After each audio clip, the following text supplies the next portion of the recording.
I am Seth Grantley, and welcome to the GKT Community Podcast, a podcast where we meet one of the inspirational people who share their knowledge and lived experience on globalknowledgetransfer.com.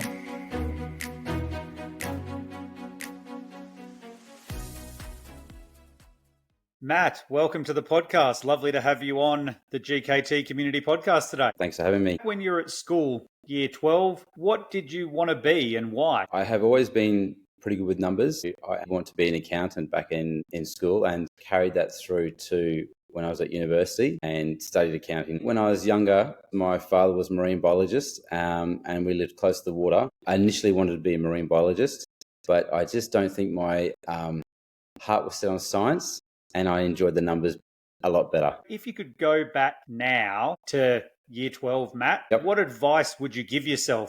I think the biggest one is that you always have to do the hard work. There isn't really an easy option. Doing the hard work and the hours, it feels like a lot at the time. It does pay off and it is quite rewarding. If I was to tell myself back then what things to consider, I would probably be very careful not to let the work overwhelm everything else. It can be quite a challenge to keep a balance between the work side and your personal and family life as well. Could you give us your career highlights to help us understand where you are today professionally and what you've actually become? I'm definitely still a qualified accountant, but I've had a complete change of course, but we'll get to that. Once I started working full-time in the profession and I became a qualified chartered accountant, it opened up a huge amount of opportunity. And one of those opportunities, particularly in Australia, is to travel. That qualification led me to go and work and live in London for 3 years. When I came back to Australia, the opportunities that were presented to me to go back into the profession and work in an accounting services firm or to go into the commerce side, that was a significant change to go and not back into the profession, which I'd done for 5 or 6 years in Brisbane and then 3 years in London, but to actually go into a commercial role and work for a number of ASX-listed companies in Brisbane. That led to some great opportunities and really good experience. The decision to change tact on my career and ended up running a small business. I think the accounting profession and the lessons and the things that you learn as part of the accounting actually has really helped with what I've decided to do now, even though they are completely different career paths. There's some understanding and some knowledge that you gain from the profession, which has been very helpful. That was really exciting and very challenging. Big parts of my experience was when one of the companies I worked for actually was acquired by a US company, and the Wotif.com brand and all the companies that it owned was actually 100% acquired by Expedia Inc. So we were part of maybe a half dozen people in the company that were only privy to this information and were working on a deal that lasted 3 or 4 months before it actually was published and then succeeded. That was really exciting and very challenging, but a great experience as well. Talk to us about your current role now and what you're doing and why you love it so much. Currently what I'm doing is not accounting related. It's my own property management business, and it was born out of a decision I made less than 12 months ago to have a bit more time with my young family. We had done a recent overseas trip and had enjoyed that so much. And when I came back from that trip and was going back into a full-time accounting role, I just don't think my heart was in it as much as it should have been. So I ended up being at home and just doing some work on the house. And as you know, houses always require a bit of maintenance. And an opportunity came up to sand and varnish my neighbour's deck. But that one opportunity led into about 4 or 5 jobs in our street. It ended up being on the books of a real estate agency, then got me to do a lot of other property management work. I've gone from sitting behind a desk and having 8, 10, 12-hour days in front of a computer to basically just running my own schedule of work and doing 100% hands-on manual labour, which is a very interesting crossover for any accountant. And that's just given me an opportunity and some learning experience to take that into the real world and have a go at it myself. What are the key contributors to your success in both professions? One of the things I have got feedback about in my current role is communication is key. I do think that's an area that a lot of people do lack, whether it be just a text, a quick call, on email, whatever suits the situation I've had, in that you commit to being at a place or to start a job at a certain time and a certain date, and you do it and you check in before you start to make sure everything's fine. And I think that's been bred from being able to communicate with clients and with others in the profession back from an early stage, when we were supposed to go and pick up the phone and not chat or message or email people. And so I have seen a really good crossover with that, which has been quite positive.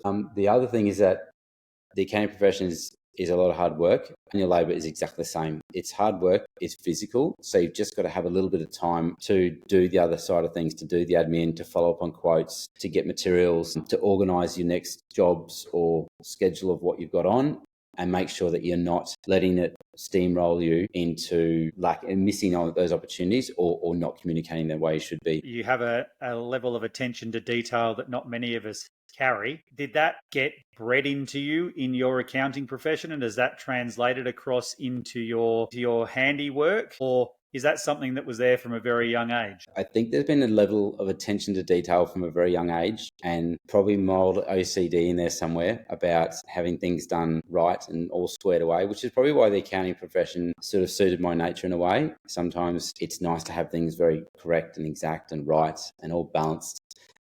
Transferring that over to manual work is very interesting, because there's a certain level of quality that you probably feel like you should deliver, and a lot of the time you can see where you could cut corners, or you could do things a little quicker, a little cheaper. But it seems to be inherent with me is that the pride that you take in your work, both from an accounting perspective and then from what I'm currently doing now, that shines through in the end product. So a lot of the time I found I won't let things go, I won't finish them off until I'm really happy with them, which I'm learning can mean that it takes a bit longer and it costs a bit more, and it's a bit of a battle at the moment to try and keep that on track. Could you give us an example of one person that's had a major impact on your life and what that meant to you? There hasn't been any one particular manager or boss, but I have found that the people I have remembered the most and the people I've learned a lot from have been those who have been very willing to share their experiences, and they make that time to make sure you're understanding what's required or how they can help, and making that effort to make sure people understand what's required, what they need to do, what the deliverable looks like, has really been very helpful in my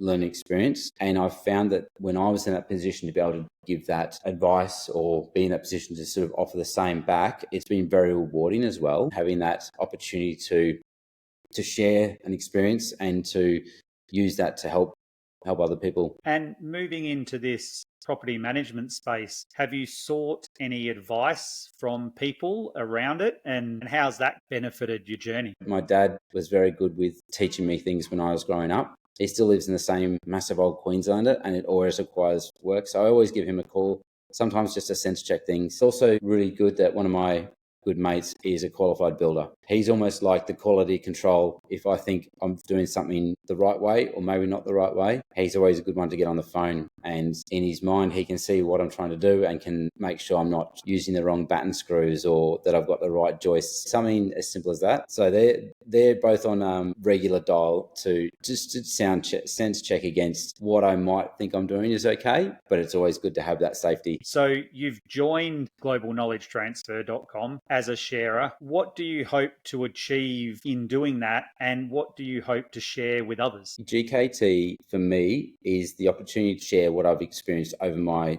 accounting profession of 20 plus years, learning new things along the way or getting different technical challenges. That was one of the bigger parts of the role that I enjoyed later in my career, being able to share that knowledge and see if my experience or my suggestions was helpful and making a difference. Being able to share some of the mistakes I've made, some of the things I've enjoyed, and the opportunities that have been presented to me. Being able to share that is a great opportunity. What are the top 3 challenges that you've come up against, and how have you overcome those? And what has that done for you throughout your career?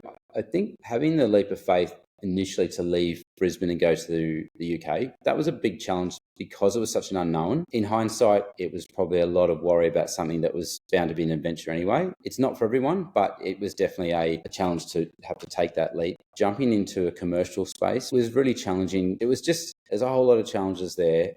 that grew out of a business that was growing really quickly. It wasn't easy. Third biggest challenge is to manage work-life balance. As most parents and couples will know, is very difficult. And I've found having a little bit of a break from that all has given me a bit of perspective that it's not all about work at the end of the day. One of the biggest considerations I had is that if I'm doing the right thing, I may not have been happy. I probably might not have enjoyed it work. Taking that leap of faith and just deciding within reason, if I am going to do this, maybe I do it for 3 months or 6 months or 12 months, because the profession and the accounting work will always be there. That was almost the safety net. Making that decision to change takes some time, and it was a few sleepless nights there. But having the opportunity to do it and giving it a go has probably been one of the best things I've ever done. If you could have an hour with any 3 people, dead or alive, who would they be and why? I'd probably go and chat with Barack Obama. I think he was just so eloquent and so interesting as a president. He always caught my attention, and I was fascinated whenever he spoke. He spoke so well. I'd love to see how Elon Musk works, how his mind works. I don't think I've seen anyone who thinks like he does. It's fascinating, but it'd be pretty scary, and an hour would be enough. Thirdly, I'd probably go and chat with one of my old managers and ask, what was I really like as an accountant in their team? What was it like working with me? Just to get a bit of perspective of what was I like back in those days. Matt, thank you for joining us on the GKT Community Podcast today. Thank you for having me. Been very enjoyable, and some great questions that you've raised as well.